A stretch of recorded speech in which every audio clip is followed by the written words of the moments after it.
Alright, I'm going to try and keep this video short and simple.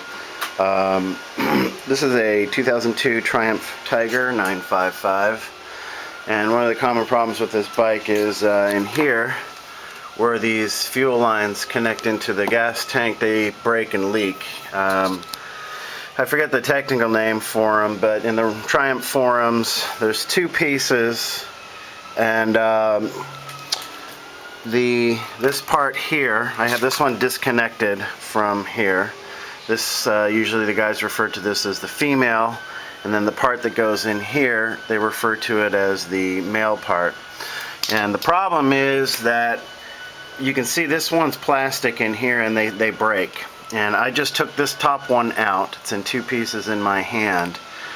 And I had read in a forum about all the horrors that guys had taking their tank off and emptying the tank and taking it over there to the bike shop and having this and that.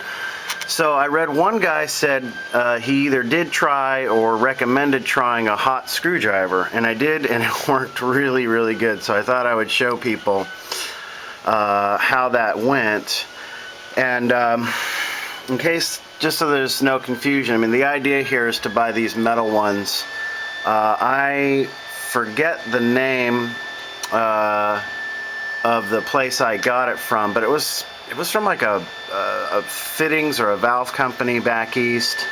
But I got the link from one of the Triumph forums, and I'll post it maybe with this somehow if I learn how to do that. But it's not impossible to find. I mean, I figured this out. I found this link pretty quick to these. So anyway, what I did was I got a screwdriver, big one. Here she is. And got my little propane tank. And naturally, you need to be really careful about the gasoline and stuff around here. There's absolutely not a drop of gas anywhere around here, because you need to kind of use this torch and the screwdriver fairly close to where you're going to be. Now, the first thing, one tip, this is how I drained the tank, and I had no problem with it. Basically, and I don't need this screwdriver pencil anymore. By the way, the pencil is a great way to temporarily keep these females from dripping gas. But the way I emptied my tank is I just took this female out, and I got a piece of rubber tubing. I was lucky. I happened to have some that worked perfectly. Fitted over that, and I drained it into a container over here. I did not have to remove the gas tank.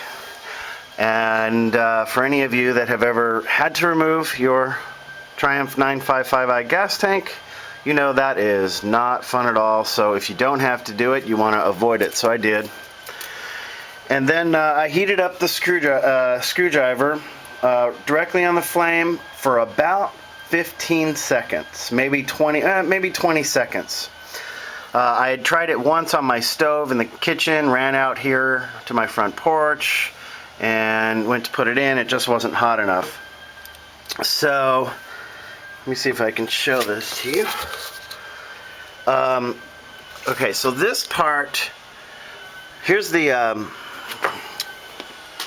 sorry if it's out of focus. Here is the old plastic female. This is terrible, sorry. I don't have my little tripod for my camera, and I'm not about to go get it now.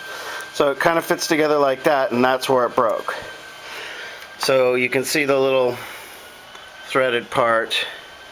Maybe you can, maybe you can't. So anyway, I was left with this little threaded part in this hole. All the way, I'm trying to put it in for you just so you can see. In this hole. So I heated up my screwdriver, and I gently pushed it in with a little bit of force until it went in.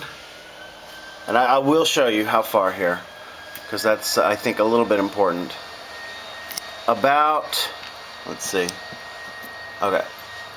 It went in about, at least 1/4 of an inch. Okay?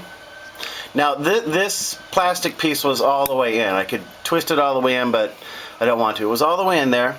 There was a little bit, there was a spring in here and a little bit of other plastic stuff. I just took some needle nose and I pulled all that junk out. Here's the spring that was in there. I just yanked it out. It wasn't hard. It was pretty easy.